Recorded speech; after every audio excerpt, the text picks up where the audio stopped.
Hello dear students, कैसे आप सभी लोग। आई होप आप सभी लोग बहुत अच्छे होंगे और खुश भी होंगे क्योंकि बीएचयू ने अपना एडमिशन पोर्टल ओपन कर दिया है फॉर पीजी प्रोग्राम्स और ये नोटिफिकेशन आपको कल के कल मिल गई है। आज मैं उसकी डिटेल आपको बता देता हूं, क्या लास्ट डेट है और आपको कैसे कैसे चीजें सेलेक्ट करनी है। C1 और C2 क्या क्या चीज है, सारी चीजें मैं इसमें बताने वाला हूं स्टेप बाय स्टेप। तो आप सभी लोग फटाफट हमारे साथ आ जाइए। ठीक है, आपको एडमिशन प्रोसेस के लिए कुछ नहीं करना है, आपको गूगल पे जाना है और लिखना है बीएचयू यूनिवर्सिटी पीजी एडमिशन 2026 और जब ये खोलेंगे तो आपको सीधे इनके ऑफिशियल वेबसाइट पर ही चले आना है। जब आप ऑफिशियल वेबसाइट पर आएंगे तो थोड़ा सा नीचे स्क्रॉल करने के बाद आपको एक नोटिस दिखाई पड़ेगी, CUET PG admission 2026 is live, और यहां पर ये आपका पोर्टल ओपन हो गया है। इस पर हम थोड़ा सा डिटेल में आएंगे, बट इससे पहले हम देख लेते हैं कि हमारी डेट्स वगैरह क्या है और ये नोटिफिकेशन में क्या बोला गया है हमसे। ठीक है, तो उस ऑफिशियल नोटिस के लिए आप थोड़ा सा और नीचे आइएगा, और जब आप थोड़ा सा और नीचे आएंगे तो यहां पर आप जैसे ही क्लिक करेंगे आपको एक नोटिस मिल जाएगी। यहां पर इसको मैं थोड़ा सा बड़ा करके आपको दिखा देता हूं। ये नोटिस की डेट है मई 19 2026। ये पब्लिक नोटिस जारी करी गई है। ठीक है, क्या जारी करी गई है बेटा, ये पब्लिक नोटिस जारी करी गई है रजिस्ट्रेशन फॉर, आप यहां पर अगर देखोगे तो ये जो नोटिस है ये registration for post graduate admission academic session 2026-27 के लिए नोटिस जारी करी गई है। और ये बनारस हिंदू यूनिवर्सिटी यानी बीएचयू ने अपनी नोटिस अनाउंस कर दी है that registrations for admission to post graduate programmes for the academic session 2026-27 will be started at 19th of May 2026। यानी कि ये फॉर्म आपका 2026 को ये इन्होंने नोटिस दे दी है। अब ये जो आपका हिसाब किताब है, मैं आपको बता दूं कि अगर आप बीएचयू में एडमिशन लेने के लिए जा रहे हैं तो बीएचयू में इनका अपना इंटरनल कोई एंट्रेंस नहीं होता है। अगर आपने CUET पीजी 2026 अटेम्प्ट किया है तो आप अपने स्कोर कार्ड के बेसिस पर यहां पर अपने फॉर्म फिलअप कर सकते हैं। कैंडिडेट, अब देखिए यहां पे इन्होंने साफ इस बात को लिख दिया है कि जो कैंडिडेट CUET पीजी 2026 में जिन्होंने पार्टिसिपेट किया है conduct by the National Testing Agency that is NTA are eligible to apply. तो जिन्होंने एनटीए के द्वारा कंडक्ट कराए गए CUPT 2026 का जो एग्जामिनेशन है उसमें पार्ट नहीं लिया है, वो इसके लिए एलिजिबल नहीं है। रजिस्ट्रेशन प्रोसेस के लिए आपको बता दिया गया है कि आप जो है eligible candidate can register and submit there details by visiting the official administration portal and official website of BHU. तो आप किसी इधर उधर की वेबसाइट से फॉर्म मत भरिएगा, सीधा ऑफिशियल पे आइएगा। सारी चीजें यहां पर दी रखी हुई हैं, ये आपके पास लिंक्स भी दे रखी हैं इन्होंने। And click on the apply now button under the section title of admission for post graduation programme CUET PG 2026-27 to begin the registration process. तो आपका प्रोसेस स्टार्ट हो चुका है, आप अपना रजिस्ट्रेशन वगैरह कर सकते हैं। अब अगर थोड़ा सा हम नीचे आते हैं तो यहाँ इन्होंने इंपॉर्टेंट में बोल रखा है कि अगर आप फॉर्म भर रहे हैं रजिस्ट्रेशन से पहले, आप जो फॉर्म भर रहे हैं उसको बहुत हिसाब किताब से, अपने जो डॉक्यूमेंट्स हैं उनको बहुत सही से पढ़ लीजिएगा। इसकी जो बुलेटिन है, हम इस पर भी आएंगे, इसकी जो बुलेटिन है, इंफॉर्मेशन बुलेटिन है 2026 वाली, इन्होंने बोला है कि आप पहले इसको क्लियरली बहुत केयरफुली इसको पढ़ लीजिएगा, उसके बाद आप आगे का फॉर्म भरिएगा। आपकी जो बुलेटिन है वो भी यहाँ पर अवेलेबल है, मैं आपको बताऊंगा कि वो कहाँ से मिल जाएगी। और जो सबसे बड़ी चीज है वो है लास्ट डेट फॉर रजिस्ट्रेशन। और लास्ट डेट क्या है सर, 11 बज के, यानी कि मान लीजिए 12 बजे, 11 बज के 59 मिनट पर रात में जो है PM 4 जून 2026 को ये बंद हो जाएगी विंडो। ठीक है, registration window will be remain open until, मतलब इतने बजे तक ये ओपन रहेगी, उसके बाद ये बंद हो जाएगी। ठीक है, अब ये तो हो गई सर ये डेट। ये देखिए 19/5/2026 की नोटिस है, चेयरमैन साहब की नोटिस आ चुकी है। अब सर, अब फॉर्म कैसे फिल करना है सर, उस जो सर हमारा बुलेटिन है उसको कैसे पढ़ना है सर। तो बुलेटिन को पढ़ने के लिए आप जब इस पे आओगे और थोड़ा सा इसको स्क्रॉल करोगे, हम इसको हटा देते हैं, थोड़ा सा इसको और आप नीचे करोगे तो आप देखोगे कि यहाँ पर एक बॉक्स बना है CUET PG admissions for PG के लिए। ये यूजी के लिए है, पीजी वाली देखो लाइव हो चुकी है। इसको आप जैसे ही इंफॉर्मेशन बुलेटिन डाउनलोड करोगे आप देखोगे कि एक बहुत बड़ी सी किताब आपको दे दी जाएगी, 125 पन्ने की किताब आपको दे दी जाएगी। अब इस किताब को क्यों दिया गया और क्यों कहा गया कि आप इसको पढ़ लीजिएगा, इसमें जो है अगर आप थोड़ा सा इसको स्क्रॉल डाउन करोगे तो आपको यहाँ पर दो चीजें देखने को मिलेंगी। एक तो ये 2026 का है, ये देखिए पूरा आपका 2026 एकेडमिक सेशन 26-27 के लिए आपकी इंपॉर्टेंट नोटिस आ गई है। सबसे पहले अगर आप टेबल पर जाओगे तो यहाँ पर इन्होंने इसको मतलब पेज वाइज डिवाइड कर रखा है, कैसे कैसे चीजें आपकी यहाँ पर आपको दे रहे हैं ये। ठीक है, आपका एम्प्लॉय वार्ड है, सारी चीजें मतलब यहाँ पर इन्होंने दे रखी है। हमारे काम की जो चीज है वो सेक्शन नंबर 3 है, दैट इज इंस्टीट्यूट्स। कौन कौन से इंस्टीट्यूट्स हैं जहां पर हम अपने फॉर्म्स को भर सकते हैं। जैसे आप देखोगे कि इनका मेन कैंपस भी इसमें साथ में होता है और अलग जो इनके एफिलेटेड कॉलेज भी होते हैं वो भी इनके साथ होते हैं। तो अगर आप यहाँ पर देखोगे तो भाई साहब जैसे master of science agriculture in agriculture economics agronomy, है ना, उसके बाद एग्रीकल्चर जूलॉजी, है ना, दैट इज एजुकेशन, और बहुत सारे ऐसे आपके जो सेक्शंस उनको बांट रखा है इन्होंने। ठीक है, इंस्टीट्यूट ऑफ एग्रीकल्चरल साइंस। तो यहां पर आप देखोगे सेक्शन वाइज हम सीधे चलेंगे पेज नंबर 25 पर, और वहां से मैं आपको एक चीज और बताऊंगा जो आपके काम की है जिसमें आप कंफ्यूज हो सकते हो। तो आप सीधा नीचे आएंगे, ठीक है, इसमें आप अपनी डिटेल्स वगैरह पढ़ लीजिएगा कि कैसे कैसे आपको छूट मिल रही है ना, पीडब्ल्यू बीडी के लिए क्या छूट है, वो सारी चीजें आप यहां से एक बार रीड आउट करिएगा, आराम से बैठ के पढ़िएगा, या फिर मैं उसको अलग से किसी एक उसमें बता दूंगा। राइट, उसके बाद आप थोड़ा सा अगर और नीचे आएंगे पेज नंबर हम चलेंगे 25 पर। ठीक है, चलिए 25 पे आ जाइए, 25 पे आ जाइए। देखिए ये जो आपका सेक्शन है ना इंस्टीट्यूट्स, इसको आप जरा ध्यान से देखिएगा। यहां पर इंस्टीट्यूट्स आपको दे रखे हैं, इन्होंने अपने इंस्टीट्यूट्स दे रखे हैं कि कहां कहां पर क्या क्या सीट्स आपको मिल सकती हैं। आपके सब्जेक्ट्स वाइज आप यहां पर खोज सकते हैं। जैसे पहला आप देख रहे हो institute of agriculture science, this is, अब यहाँ पर आप चाहो तो पूरी डिटेल इसकी पढ़ सकते हो क्या क्या चीजें यहाँ पर हैं। राइट, एंड दूसरी चीज जो आप पढ़ोगे बेटा, जैसे मान लो आपका कोई प्रोग्राम है, आप जिस भी सब्जेक्ट में अपना फॉर्म फिलअप करने वाले हो उस सेक्शन में जाकर के उसको पढ़ोगे एक बार। उसकी एलिजिबिलिटी क्या है, जैसे मान लीजिए मैं एक सेक्शन ले रहा हूँ master of science in agriculture, तो अगर आप masters of science in agriculture कर रहे हो, इसकी एलिजिबिलिटी क्या है सर, इसकी एलिजिबिलिटी इन्होंने दे रखी है सर 4 साल की आपकी डिग्री हो, bachelor of science in agriculture, या फिर 4 साल की डिग्री हो bachelor of science honours agriculture में, दोनों में से कोई भी चलेगी। फिर इन्होंने दे रखा है या तो 4 साल की डिग्री आपने बैचलर ऑफ साइंस हॉर्टिकल्चर में ले रखी हो, candidate with 4 year BSc horticulture degree with, ऐसे से करके इन्होंने अपनी पूरा सेक्शन बता रखा है कि आपको इनमें से कोई एक कैटेगरी जो है क्राइटेरिया फुलफिल करना है।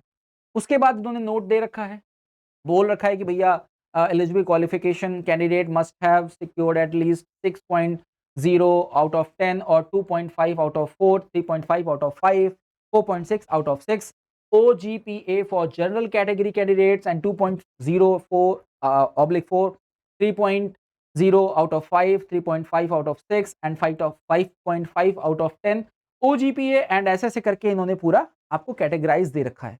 अब यहाँ पर आपको ड्यूरेशन बता रखा है कि भैया आपका ये जो सेशन है वो ये जो आपका कोर्स है कितने साल का है, कितने सेमेस्टर्स का है, ये सारी चीजें दे रखी हैं। ठीक है, फिर आपके एडमिशन का पेपर जो कोड है आपको दे रखा है। अब यहाँ पर एक एक चीज बच्चों को बहुत कंफ्यूज कर रही है कि sir what is C1 and what is C2। तो यहाँ पर साफ साफ लिखा है BHU C1 and non BHU C2। यहाँ पर जो C1 है, the C1 is C1 for वो बच्चे जिन्होंने अपना यूजी प्रोग्राम कहां से कर रखा है बेटा, BHU से ही कर रखा है। जो BHU के प्रीवियस स्टूडेंट्स हैं, मतलब जिन्होंने अपना ग्रेजुएशन BHU से कंप्लीट किया है एंड वो मास्टर्स भी अपना BHU से ही करना चाहते हैं, क्योंकि ऑब्वियस सी बात है कि जो बच्चा BHU का है उसका जो फर्स्ट इंटरेस्ट है वो BHU ही होता है। तो ये उनके लिए हो गई इधर वाली चीजें। देन जब आप इधर आओगे जिसमें C2 आता है, तो C2 for non BHU students जिन्होंने अपना ग्रेजुएशन प्रोग्राम कहीं और से किया है एंड वो इंटरेस्टेड हैं अपना मास्टर्स प्रोग्राम करने के लिए BHU से, तो ये उनके लिए। तो ये दो चीजें जो बहुत कंफ्यूज कर रही थी आपको, ये मैंने आपको क्लियर आउट कर दी है। तो इन दोनों चीजों पर आप अपनी चीजें यहां पर क्लियरिफाई कर लेना, इसमें कोई दिक्कत नहीं है। बाकी पूरा आप अपने सब्जेक्ट के अकॉर्डिंग आप इसको सर्च आउट करेंगे, प्रॉपर आपको हर चीज मिल जाएगी। जैसे आप देखिए master of science in horticulture, ऐसे करके आप अपने सब्जेक्ट को आप क्या करेंगे यहाँ पे सर्च कर लेंगे, और सर्च करने के बाद आप जो है इसको पूरा प्रोग्राम को इसको एक बार आप देख लीजिएगा। बाई चांस आपको आपका सब्जेक्ट नहीं मिलता है, फिर क्या करेंगे सर, आपको इतनी बड़ी फाइल नहीं पढ़नी है तो आपको कुछ नहीं करना है। अगर आप लैपटॉप पर देख रहे हैं तो आप सिंपली क्या करिएगा, सिंपली आप यहां से कंट्रोल एंड F पर जाएंगे, ठीक है, और यहां पर अपना कोड डाल दीजिएगा या अपना सब्जेक्ट डाल दीजिएगा। सपोज दैट मैं हिंदी डाल रहा हूं, तो अगर हिंदी में देखिए यहाँ पर 22 चीजें हैं। अब ये देखिए, एक तो डिपार्टमेंट ऑफ हिंदी आ गया, डिपार्टमेंट ऑफ हिंदी आ गया, ठीक है, master of art in Hindi, masters of art in, है ना, तो प्रयोजन मूलक हिंदी। तो अब आप सीधे क्या कर सकते हो, आप सीधे पेज नंबर 58 पर जा सकते हो और जा करके आप अपनी डिटेल्स वगैरह को यहाँ पर क्या कर लो, वेरीफाई कर लो। सीधे आप यहाँ पर जाओ और पेज नंबर 58 ओपन कर लो और ओपन करके आप सीधे ये देखो आप अपने सब्जेक्ट पर आ जाओगे। अगर हम इसकी बात कर लें, मान लीजिए हमारा हिंदी हिंदी हिंदी फ्रेंच, ये फ्रेंच स्टडीज हो गया, ऊपर करिए, ठीक है, और ऊपर करिए और ऊपर करिए, ये देखिए masters of art in Hindi. अब यहाँ पर इसकी एलिजिबिलिटी दे रखी है, जो एनपीए बेस्ड ग्रेजुएट्स हैं उनके लिए इन्होंने दे रखा है कि आप बैचलर ऑफ आर्ट्स में honours in Hindi as a major subject with a maximum 50% ऑफ total credit on in Hindi at the bachelor program with an aggregate of the of at least 50% mark or equivalent CGPA, मतलब उसके बराबर होना चाहिए। और अगर आप नॉन एनपी एनईपी स्टूडेंट हैं तो आपको क्या करना है भाई साहब, हिंदी और स्टडी मतलब हिंदी और आपका जो है हिंदी में आपको semester and year bachelor of arts degree with maximum aggregate of 50% marks और इक्विवेलेंट टू सीजीपीए। 2 साल का कोर्स आपका ये मास्टर्स रहेगा, 4 सेमेस्टर का। उसके बाद फिर वैसे ही अगर आप नीचे देखोगे तो इसको 2 कैटेगरी में इन्होंने बांट रखा है, that is C1 and C2, यानी कि जो बीएचयू वाले स्टूडेंट हैं वो इस कैटेगरी में आएंगे, जो नॉन बीएचयू वाले हैं वो इस कैटेगरी में आएंगे। फीस आपकी इधर दे रखी है, ठीक है, आपके कॉलेजेस इधर दे रखे हैं। जैसे आप देखेंगे तो आपकी जो लोकेशंस है, प्रेफरेंस चॉइस एंड लोकेशंस भी आपको यहाँ पर दे रखी है कि कहाँ कहाँ पर आपको ये पढ़ने को मिल रहा है। तो 10 कॉलेजेस आपको यहाँ पर इन्होंने दे रखे हैं, पेड फीस कोर्स है ना। उसके बाद आप देखोगे तो ये पूरा आपको यहाँ पर इन्होंने देखा है, डिपार्टमेंट ऑफ हिंदी है, department of Hindi paid fee courses हैं, है ना। तो इस तरह से इन्होंने हर चीज यहाँ पर डिवाइड कर रखी है बेटा। एक एक चीज आप आराम से पढ़ना, आपका जो भी सब्जेक्ट है उसको उस सब्जेक्ट से रिलेटेड सारी जानकारी बुलेटिन में एक बार आके पढ़ लेना। एलिजिबिलिटी, आपका स्कोर कार्ड, जो भी आपके मार्क्स वगैरह हैं उसको बहुत सावधानी से भरना, क्योंकि एक बार गलती करने के बाद आप फिल नहीं कर पाओगे। अच्छा, एक क्वेश्चन हमारे पास बहुत ज्यादा आ रहा है कि जैसे मान लो किसी बच्चे ने जब फॉर्म फिल किया था उसने सबमिट कर दिया है कि सर हम जनरल हैं, है ना, हम जनरल हैं, या यूएन कर देते हैं ना, यूएन, हम जनरल में हैं, यानी कि यूआर, सॉरी यूआर कैटेगरी में है। अब उनका कंसर्न ये है कि सर हमने यहां पर यूआर भर दिया था, बट हम चाहते हैं कि अभी हम ईडब्ल्यूएस कैटेगरी में आ जाएं, तो क्या ऐसा कर सकते हैं? जी नहीं, ऐसा आप बिल्कुल भी नहीं कर सकते। आपने जब एग्जामिनेशन के टाइम पर, अपने सीयूईटी पीजी के एग्जामिनेशन के टाइम पर फॉर्म में अगर आपने यूआर कैटेगरी से फॉर्म दिया है, भरा है, तो आप यूआर कैटेगरी में ही आप सीट्स को कवर करेंगे, आप ईडब्ल्यूएस में नहीं जा सकते। अगर आप ऐसा करते हैं तो ये गड़बड़ बात है, ऐसा मत करिएगा, बिल्कुल भी मत करिएगा, ठीक है। कोई भी होशियार आदमी अगर आपको ये सलाह देता है तो ऐसा बिल्कुल भी मत करिएगा। जिस कैटेगरी पर आपने फॉर्म एग्जाम दिया है सेम कैटेगरी पर आप अपना फॉर्म भरिएगा, राइट। एंड दूसरी चीज, अगर आप इधर आएंगे तो अब हम सर अप्लाई नाउ पर जाकर के सिंपल, मैं आपको एक स्टेप बता देता हूं, इसके बाद का स्टेप मैं आपको जब फॉर्म फिलअप करूंगा तो आपको दिखा दूंगा, या कोई दिक्कत होगी तो आप मैं आपको दिखा दूंगा। आप सीधे आ जाओगे इस पूरी वेबसाइट पर, यहां पर आपकी पूरी डिटेल दे रखी है, आप एक बार इसको पढ़ लीजिएगा। देखिए यहाँ पर सब कुछ लिखा है कि आप एकदम क्लियर, एकदम आराम से पढ़ के ही फॉर्म भरिएगा, ठीक है। एलिजिबिलिटी क्राइटेरिया आपका दे रखा है, registration number, NTA application number, मतलब सारी चीजें यहाँ पर आपको दे रखी हैं।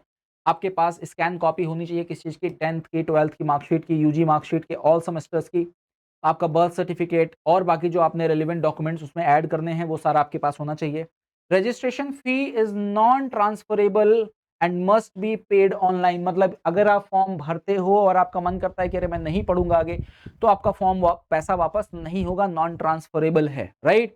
अच्छा, दूसरी चीज आ जाइए, अब यहाँ पर कैटेगरी वाइज आपका जो रजिस्ट्रेशन एंड प्रोग्राम का जो फीस है वो भी यहाँ पर दे रखा है, दैट इज आपका जो है general, OBC, NCL and EWS के लिए 300 रुपए आपको देने हैं, एंड एससी एंड एसटी के लिए और पीडब्ल्यूबीडी के लिए मात्र 150 रुपए यहाँ पर अपने देने हैं। देन ये सारी चीजें आप यहाँ पर कर पाएंगे, ठीक है। लास्ट डेट भी यहाँ पर इन्होंने मेंशन कर रखी है बाहर ही, ठीक है, जून 4 ऑफ 26। करना क्या होगा सर? करना ये होगा कि आप जब यहाँ पर आएंगे तो सबसे पहले आप रजिस्ट्रेशन करेंगे। रजिस्ट्रेशन करने के बाद जब आपका वो पूरा सब सिस्टम पूरा हो जाएगा, प्रोसेस पूरा हो जाएगा, तब आपको एक आपकी आईडी और आपको एक पासवर्ड मिलेगा। देन आप उस आईडी पासवर्ड से यहाँ पर लॉगिन करेंगे। तो प्रोसेस मैं आपको यहाँ तक का दिखा देता हूँ, बाकी प्रोसेस मैं आपको फॉर्म भरते टाइम पूरा दिखा दूंगा।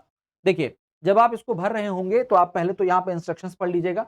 देन आप यहाँ पर अपना नाम भरिएगा, एप्लीकेंट आपका जो है एप्लीकेशन नंबर भरिएगा, किस चीज का, सीयूईटी पीजी 2026 में जो आपका नंबर रहा होगा, मतलब जो आपका फॉर्म में रहा होगा या आपके उसमें रहा होगा, इसको भरिएगा। फिर आपका जो रोल नंबर रहा होगा आपके एडमिट कार्ड पे, then you can enter there. उसके बाद आप अपना फुल नाम यहाँ पे भरिएगा। जैसे अब ध्यान ये रखिएगा कि जो आपने स्कोर कार्ड में नाम रखा है वही नाम यहाँ रखिएगा, दूसरा मत डालिएगा या कोई भी डिफरेंस कुछ भी चेंज मत करिएगा। ठीक है, आपकी ईमेल आईडी यहाँ पर होनी चाहिए, वैलिड ईमेल आईडी। देन आपका एक वैलिड मोबाइल नंबर होना चाहिए, राइट। उसके बाद आप आगे बढ़ोगे तो आपका डेट ऑफ बर्थ कैसा होना चाहिए, जो आपने स्कोर कार्ड में दिया था सेम टू सेम होना चाहिए। Then you can click here and जब ये वेरीफाइड हो जाएगा तो आप यहाँ पर अपना कैप्चा कोड लेंगे और इसमें फिलअप करेंगे। देन आप रजिस्ट्रेशन कर देंगे और ऐसा करने के बाद आपकी फीस वगैरह मतलब यहाँ पर आप रजिस्टर्ड हो जाओगे। और रजिस्टर्ड होने के बाद आपको आपकी ईमेल एड्रेस पर एक आपको वो मिलेगा, क्या कहते हैं इसको, जब आप आगे करोगे तो आपका फॉर्म वगैरह फिल हो जाएगा, आपका एक आईडी पासवर्ड आपको बनाने को मिलेगा, पेमेंट करने को मिलेगा। देन आप लॉगिन पे जाओगे तो जो आपको आपका जो एप्लीकेशन नंबर रहेगा आप यहाँ पर फिल करना और जो आपने पासवर्ड नया पासवर्ड डिजाइन किया था उसको यहाँ पर डाल दीजिएगा और फिर कैप्चा कोड डाल करके हो जाएगी भाई। फिर आप जो है कैप्चा कोड डाल करके यहाँ पर अपनी डिटेल्स को सबमिट कर दीजिएगा, राइट। ये देखिए यहाँ पर आप अपना कैप्चा कोड डाल दीजिएगा और लॉगिन कर दीजिएगा। इफ बाई चांस आप जो है अपना पासवर्ड भूल गए हैं तो आप फॉरगेट पासवर्ड करके कर लीजिएगा या फिर रिसेंट अकाउंट वेरिफिकेशन कोड वगैरह मंगा करके आप इसको फिल कर लीजिएगा। तो कुल मिला करके आपकी जो विंडो है वो ओपन हो चुकी है, जिस चीज का आप काफी वेट कर रहे थे, ये अब लाइव हो चुकी है। तो बिना किसी देरी आप लोग अपना फॉर्म फिल कर लीजिए।